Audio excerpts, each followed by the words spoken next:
Hi వివోస్, welcome to this channel. ముందుగా అయితే ఇంతవరకు ఈ ఛానల్ సబ్స్క్రైబ్ చేసుకోని వాళ్ళు ఎవరన్నా ఉన్నట్టయితే ఖచ్చితంగా అయితే సబ్స్క్రైబ్ చేసుకోండి. ఈ వీడియోని అయితే లైక్ చేసి షేర్ చేయండి. మీకు ఏమైనా డౌట్స్ ఉన్నట్టయితే కాల్మీ ఫోర్ యాప్ ఐడీస్ వచ్చేసరికి డిస్క్రిప్షన్లో ఉన్న వాట్సాప్, టెలిగ్రామ్, ఇన్స్టాగ్రామ్ గ్రూపుల్లో షేర్ చేయడం జరిగింది. ఖచ్చితంగా గ్రూప్స్లో జాయిన్ అయ్యి ఖచ్చితంగా అయితే కాల్ చేయండి. సో ఇక ఇందుట్లో వచ్చేసరికి చాలా మంది స్టూడెంట్స్ చాలా రోజుల నుంచి ముఖ్యంగా 2024 పాస్డ్ అవుట్ స్టూడెంట్స్ ఎవరైతే ఉన్నారో వాళ్ళు, ఆ తర్వాత 2023 R18 బ్యాచ్, ఆ తర్వాత 2022 R18 బ్యాచ్ మిగిలిపోయిన వాళ్ళు గ్రేస్ మార్క్స్ ఎలిజిబిలిటీ లిస్టు రావట్లేదు ఏంటి అని చెప్పేసి రెండోది ఎదురు చూస్తూ ఉన్నారు. చాలా మంది కూడా డైలమాలో ఉన్నారు. సో అదొక ప్రశ్న అయితే, ఇంకో ప్రశ్న వాళ్ళలో ఉన్న అనుమానం ఏంటి 30-23 గ్రేస్ మార్క్స్ రెడ్యూస్ చేసి 9-7 చేస్తున్నారా ఏంటి అని చెప్పేసి రెండో అనుమానం. అయితే దీని రెండింటికి గల కారణం రిలీజ్ చేయకపోవడానికి కారణం ఉంది, నేను చెప్తాను ఏంటని చెప్పేసి. అయితే నేను ఒక్కటే చెప్తున్నా, మీకోసం నేను వీడియో చేస్తున్నా, ఖచ్చితంగా షేర్ చేసి ఈ వీడియోని అయితే లైక్ చేయండి. సబ్స్క్రైబ్ చూసిన ప్రతి ఒక్కళ్ళు కూడా చేయండి, లేకపోతే మీకే ఇంపార్టెంట్ వీడియో వచ్చినప్పుడు మిస్ అవుతారు. నేను ప్రతిసారి చెప్తూనే ఉన్నా, ఇంకా మీరు చిన్నపిల్లలు కాదు, ఓకేనా. ఇక టాపిక్లో వెళితే గ్రేస్ మార్క్స్ ఎలిజిబిలిటీ లిస్ట్ 2024లో ఒకటే రిలీజ్ అయింది. అది మీ అందరికీ తెలిసిన విషయమే. చాలామంది డైరెక్ట్గా ముందుగా అప్లై చేసుకున్న వాళ్ళకు కూడా ఎలిజిబిలిటీ లిస్టు వచ్చిన తర్వాత కానీ వాళ్ళు కాలేజీ వాళ్ళు యూనివర్సిటీకి పంపించలేదు. అప్పుడు తర్వాత వచ్చినాయి 40-45 డేస్లో వచ్చేసినాయి. చాలామంది పీసీసీఎంఎంలో వచ్చినాయి. ఆ తర్వాత ఇంతవరకు ఏప్రిల్‌లో మొదలుకొని, జూన్‌లో మొదలుకొని ఇంతవరకు గ్రేస్ మార్క్స్ ఎలిజిబిలిటీ లిస్టు రాలేదు.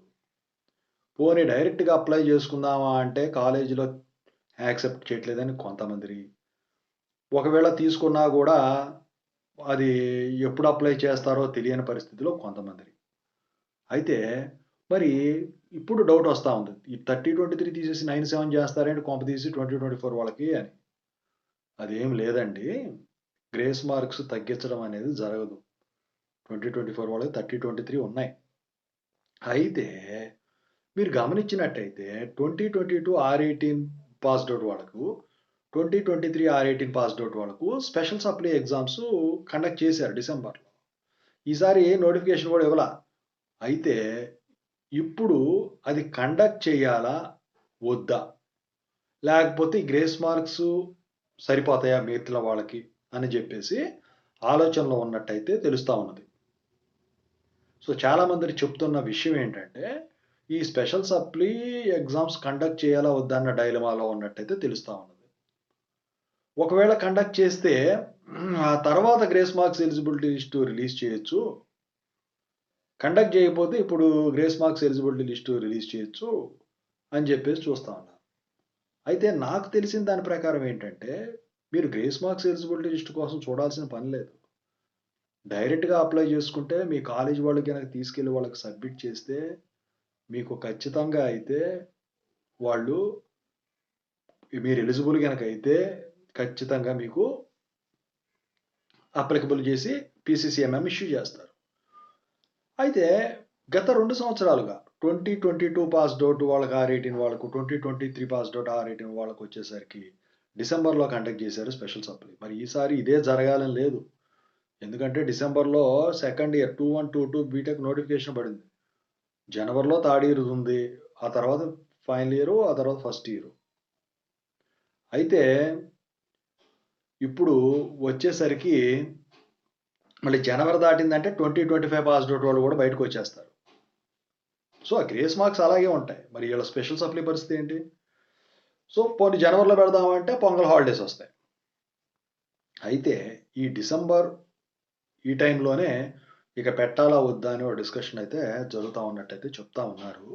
దాని గురించే ఎలిజిబిలిటీ లిస్ట్ అనేది లేట్ అవుతుంది. ఈ మంత్ ఎండింగ్‌కి గనక గ్రేస్ మార్క్స్ ఎలిజిబిలిటీ లిస్ట్ గనక రిలీజ్ అయినట్టయితే మీకు స్పెషల్ సప్లీ 2024 వాళ్ళకు ఉండదు. లేదు, వదలలేదు అనుకుంటే మాత్రం దాని మీద ఇంకా చర్చలు నడుస్తున్నట్టే లెక్క. ఓకేనా. సో అందరికీ నేను చెప్పేది ఒకటే, గ్రేస్ మార్క్స్ ఎలిజిబిలిటీ లిస్ట్ కోసం అయితే వెయిట్ చేయొద్దు. డైరెక్ట్ గనక అప్లై చేస్తే మీరు ఎలిజిబుల్ గనక అప్లై చేయించుకుంటే అప్లై చేసేసేయండి. లేదు సెకండ్ ఇయర్ ఎగ్జామ్స్ కట్టుకుంటాం ఫీజు అంటే కట్టుకొని సప్లీలు రాసుకున్న పర్లేదు. స్పెషల్ సప్లీ అయినా ఒకటే. ఇక ఈ మామూలుగా జూనియర్స్‌తో కలిసి కూర్చొని రాసేదైనా ఒకటేనండి. ఏ రాయైనా ఒకటేనండి. మీరు పెద్దగా దాని గురించి ఆలోచించాల్సిన పనిలే. ఏంటంటే అదైనా ఆన్‌లైన్ కరెక్షనే, ఇదైనా ఆన్‌లైన్ కరెక్షనే. అదైనా అదే ప్యాటర్ను, ఇదైనా అదే ప్యాటర్న్. స్పెషల్ సప్లీ పెట్టినా మాత్రం R18 ప్యాటర్న్ ప్రకారమే పెడతాడు. ఆ రెగ్యులేషన్ సిలబస్ ప్రకారమే. పెద్దగా చెప్పుకోవాల్సిందేముంది. రీఅడ్మిటెడ్ వాళ్ళకి ఇక ఎలా షరా మామూలే. అదే జూనియర్స్‌తో పాటు రాసేది కూడా అంతే ఉంటది. మీ R18 పేపర్ మీకే వస్తది. సో, దానివల్ల అయితే పెద్దగా ఉపయోగం లేదు. ఎందుకంటే అన్ని సెమిస్టర్స్ కలిపి ఒకేసారి పెడితే పొద్దున పూట ఒకటి, మధ్యాహ్నం పూట ఒకటి, పొద్దున పూట ఒకటి, మధ్యాహ్నం రోజు 3 ఎగ్జామ్స్ పెడితే పెట్టారు కదా! పోయినసారి 8కి మొదలెట్టి సాయంత్రం 6కి అయింది. సో, అది రాసినా ఒకటే, రాయకపోయినా ఒకటే. అవ్వదు, సావదు. ఒకవేళ గ్రేస్ మార్క్స్ దగ్గర తెచ్చుకునే వాళ్ళకైతే ఏమైనా అడ్వాంటేజ్ ఉండొచ్చు. అది కూడా ఏమో చెప్పలేము. అదే ఇదనుకోండి జూనియర్స్‌తో పాటుది చక్కగా సెకండ్ ఇయర్ దానికి సెకండ్ ఇయర్ ప్రిపేర్ అవ్వచ్చు. 1, 2 సబ్జెక్ట్‌లే ఉంటాయి కాబట్టి. థర్డ్ ఇయర్ దానికి థర్డ్ ఇయర్ ప్రిపేర్ అవ్వచ్చు. ఫస్ట్ ఇయర్ దానికి ఫస్ట్ ఇయర్, ఫోర్త్ ఇయర్. కాకపోతే స్టూడెంట్స్‌లో ఉన్న అనుమానం ఒకటి. పాస్డ్ ఔట్ కొంచెం డిలే అవుతుంది. డిలే అయితే ఏమవుతుంది? మీరు గమనించినట్టయితే బయట మీరు అనుకున్నట్టేమీ అంత పర్టిక్యులర్‌గా ఏం పట్టించుకోవట్లే. ఒకవేళ పాస్డ్ ఔట్ ఇయర్ ఒక 2, 3 నెలలు లేట్ అయినా, ఇప్పుడు మీరు 2024 పాస్డ్ ఔట్ అనుకోండి. 2027 వరకు పిలుస్తూనే ఉన్నారు ఫ్రెషర్స్ కింద. క్యాంపస్‌లో భూమొచ్చినా కూడా. ఈ సంవత్సరం అయిపోతే ఈ సంవత్సరమే. అది 1 ఇయర్ అది పాత రోజులు ఎప్పుడో పోయినాయి. ఇప్పుడున్న దాని ప్రకారం పాత రెగ్యులేషన్ పాత పాస్డ్ ఔట్ ఇప్పుడు 2022 వాళ్ళని ఇప్పుడు పిలవట్లేదా? క్యాంపస్ ఇంటర్వ్యూస్‌కి, ఆఫ్ క్యాంపస్ ఇంటర్వ్యూస్‌కి. అలాగే మీది కూడా ఉంటది. దాని గురించి మీరు భయపడాల్సిన పనైతే లేదు. పాస్డ్ ఔట్ ఇయర్ సంగతి మర్చిపోండి. పప్పులో కాలేసాం తెలియక. ఇక ఎట్లో గట్టా తీసి కడుక్కోవడమే. చేసేదేం లేదు. మీకు ఇంజినీరింగ్ అర్థమయ్యేపాటికే ఒక యుగంలాగా అయిపోయి ఉంటది. ఈలోపు సబ్జెక్టులు ఎగురుతున్నాయి. మీరేం జేస్తారు? ఎవరు ఏం జేయలేరు. మీ కాలేజీ వాళ్ళు గూడా ఏం జేయలేరు. ఎవరు కూడా స్పూన్ ఫీడింగ్ అనేది ఫస్ట్ ఇయర్ వరకు ఇస్తారు తప్ప, ఆ తర్వాత ఏముండదు. ఇక ఇయని మీకు ఇదైపోతది. సో, మొత్తానికైతే గ్రేస్ మార్క్స్ ఎలిజిబిలిటీ లిస్ట్ గానివ్వండి, స్పెషల్ సప్లీకి సంబంధించిన అప్డేట్ గానివ్వండి, ఈ మంత్ ఎండింగ్‌కైతే మీకు ఏదో ఒకటి తెలిసిపోతది. ఓకేనా? సో, మీరు గుడ్డిగా దాన్నే నమ్ముకొని ఇది చేయొద్దు. వన్ టైమ్ ఛాన్స్ సప్లీ వేరు. అది మీకు సంబంధం లేనిదది. నేను నిన్న ఒక వీడియో చేశాను. ఆ వీడియో చూడండి ఒకసారి మీకు క్లియర్‌గా అర్థమవుతది. సో, నేను చెప్పేది నిజమండి. స్పెషల్ సప్లీకి రాయటానికి చాలా తక్కువ మంది స్టూడెంట్స్ ఉన్నారు. చాలా మంది పాస్డ్ ఔట్ అయిపోయారు. ఇది నేను చెప్తుంది కాదు. డేటా చెప్తున్నదే. ప్రతి కాలేజీలో అసలు స్టూడెంట్స్ ఇంట్రెస్ట్ చూపియట్లా. గ్రేస్ మార్క్స్ అప్లై చేసుకోవడానికి కూడా ఇంట్రెస్ట్ చూపియట్లా. ఎందుకంటే గ్రేస్ మార్క్స్ 30 ఉన్నా, 40 ఉన్నా ఎంతవరకు అవసరమో అంతవరకే కలుపుతున్నారు. మిగతావి వదిలేస్తున్నారు కదా! పాస్ మార్కుల కోసం పర్సెంటేజ్ పెరగట్లేదు కదా! దానివల్ల సప్లీ రాసుకుంటే పర్సెంటేజ్ 60% దగ్గరకొచ్చిన వాళ్ళకి ఇది ఉపయోగపడుతుంది. కానీ ఇది గ్రేస్ మార్క్స్ అప్లై చేస్తే 59.7 వచ్చినా అయిపోతుంది. ఇదివరకు ఎలా ఉండేదంటే 59.5 అవతల ఉంటేనేమో నియరెస్ట్ వాల్యూ 1. 0.5 అవతల ఉంటే నియరెస్ట్ వాల్యూ 0 చేసేవాడు. అంటే 59.6 ఉందనుకో 60%. 59.4 ఉందనుకోండి 59. 59.5 ఉంటే అది కూడా 59కే ఇచ్చేసేవాళ్ళు.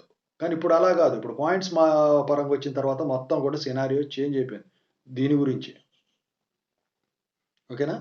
మినిమమ్ ఇంటర్వ్యూకి కావాలంటే 60% అంటే 6.5 పాయింట్స్ వేసుకోండి.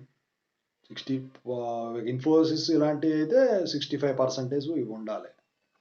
సో, దానికి ఏది బెస్టో మీరే ఆలోచించుకోండి. ఓకేనా?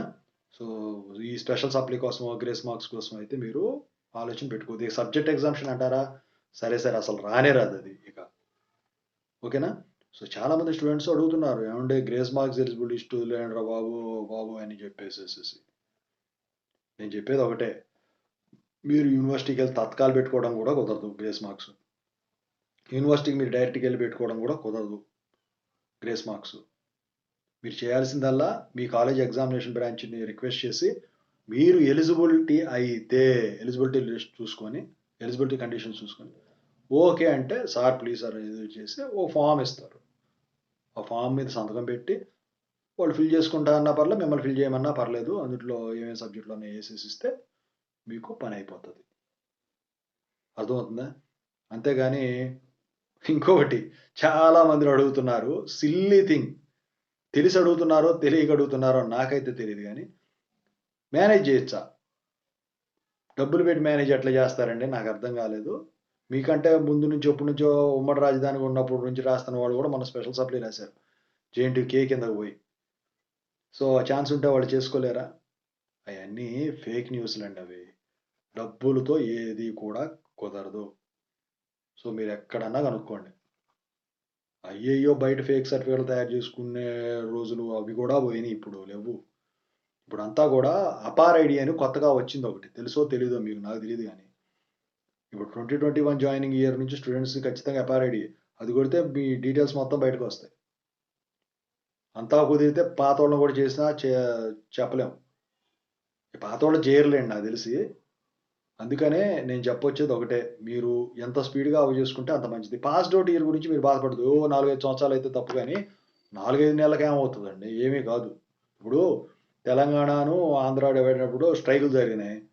అప్పుడు పాస్డ్ ఔట్ ఇయర్‌లు వెనక్కి జరగలేదా? వాళ్ళకి జాబులు రాలేదా? ఎంటెక్ అప్పుడు మాకు మాకు ఈ సెప్టెంబర్‌లో రావాల్సింది డిసెంబర్‌లో వచ్చింది ఎంటెక్. మాకు రాలేదా? ఎవరు పట్టించుకోవట్లేదండి వాళ్ళ రోజున. జనం పెరిగిపోయారు. చూస్తుందేంటంటే, నీ దగ్గర టెక్నికల్ స్కిల్ ఉంటే నువ్వు ఫేక్ పెట్టావా? ఫ్రెషర్‌గొచ్చావా? ఇది గూడా నీ అవసరం కంపెనీకుందా లేదా? నీ అవసరం లేనప్పుడు నీకెంత టాలెంట్ ఉన్నా కూడా తీసేస్తారు. ఇదే జరుగుద్ది. లాక్‌డౌన్ టైమ్‌లో మీరు గమనించినట్టయితే ఇదే పందాలో 18, 20, 30 సబ్జెక్టులు ఉన్నోళ్ళకి కూడా జాబ్‌లిచ్చారు. ఆ తర్వాత చూడండి సీన్ ఎట్లా మారిపోయిందో. సర్టిఫికేట్ కూడా అడగకుండా. టైం తీసుకొని జాబ్‌లో జాయిన్ అవ్వండి. ఈలోపు కంప్లీట్ చేసుకోండి అని చెప్పి ఛాన్సులు ఉన్నాయి. విప్రో లాంటి కంపెనీలే. ఇప్పుడుందా? ఆ సీన్ లేదు గదా! సో, డిమాండ్‌ని బట్టే ఉంటుందన్నమాట ఏదైనా. Wherever there is a demand, you will be having a scope to work or gain something. Whenever there is no demand, you won't be having any scope to do anything, whether it is education, study, or job, whatever it may be. అర్థమవుతుందా? జాబులు తక్కువ ఉన్నప్పుడేమో మంది ఎక్కువయ్యారనుకో మజ్జిగ పలసన అవుతుంది. జాబులు ఎక్కువైనప్పుడు మంది తగ్గినప్పుడు అడ్డం పెట్టి తీసుకుంటారు. మజ్జిగ చిక్కగా ఉంటుంది కాబట్టి. అంతే. So this I want to tell you all. So kindly please share this information to all. మీకోసం నేను ఇంత చేస్తున్నాను. మీకు ఏమైనా డౌట్స్ ఉంటే కాల్ మీ ఫోర్ యాప్లో కాల్ చేయొచ్చు. ఈ వీడియోని అయితే లైక్ చేయండి. ఇంకేమైనా డౌట్స్ ఉంటే కామెంట్ సెక్షన్లో తెలియజేయండి. Thank you.